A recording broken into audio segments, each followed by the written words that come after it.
Bonsoir Linda. Bonsoir Mohamed. Comment allez-vous? Très bien, merci et vous? Très bien. Mohamed, savez-vous qu'au Québec, le mot trampoline a désormais deux genres? Ah. Le genre féminin et le genre masculin. C'est l'Office québécois de la langue française qui a tranché après un très long débat. On peut donc maintenant aussi bien dire le trampoline que la trampoline. Qu'on parle de l'objet qui sert à rebondir, hein, ou bien du sport lui-même. On s'est bien amusé cet après-midi. Hein. Pourtant, jusqu'à présent, au Québec, trampoline était un mot féminin. Moi, quand j'étais petite, dans mes cours d'éducation physique, on faisait de la trampoline. Je détestais ça, d'ailleurs. Ça me donnait mal au cœur. Mais c'était féminin. Arrive l'an 2000, grande année. La trampoline devient une discipline olympique aux Jeux de Sydney. Ah. Les journalistes québécois qui couvrent l'événement entendent leurs collègues francophones dire « le trampoline ». Alors, ils se mettent à répéter « le trampoline » parce que c'est comme ça qu'on le dit dans les médias des autres pays francophones. En Europe, la France, la Belgique, la Suisse ont toujours dit « le trampoline ». Donc, à partir des JO de 2000, les Québécois qui entendent les reportages à la radio, à la télé, se disent « ben là, on dit le ou là, des fois on entend le, des fois on entend là, oh, puis fuck, je vais faire du trampoline, moi. » Non, de la trampoline. Non, du trampoline. Non, de la trampoline. Bref, la chicane poigne, maman se choque. Hey, ça va faire, pas de chicane dans la cabane. C'est donc ainsi que les Québécois commencent à sauter d'un genre à l'autre.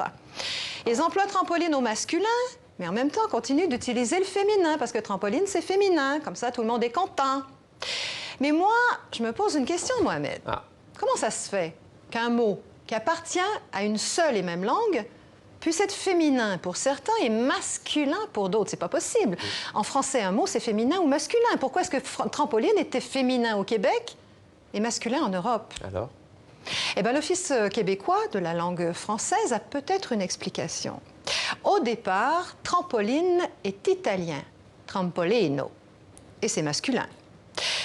Avant d'être francisé, trampolino est d'abord anglicisé. Il devient trampoline, qui est neutre, comme ça arrive souvent en anglais. Hein? Alors, au début des années 60, trampoline entre dans la langue française, et là, il se dédouble. Le Québec choisit le la, l'Europe choisit le le. Étrange, non?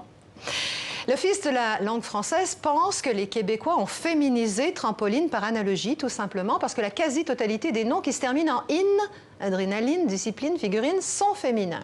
L'Europe, elle aurait choisi le masculin par rapprochement avec le mot tremplin, qui présente une certaine similitude de fonction. Une autre raison est évoquée, l'Europe aurait gardé le masculin parce qu'en italien, trampolino, c'est masculin. Mais moi, ce qui m'inquiète dans cette histoire, je vais vous le dire, c'est que le masculin finisse par l'emporter. Oui. Mais non, ce serait à contre-courant. Non, non, non, non. On va garder les deux genres. On pourra peut-être même dire un jour que trampoline aura été le premier mot transgenre de la langue française.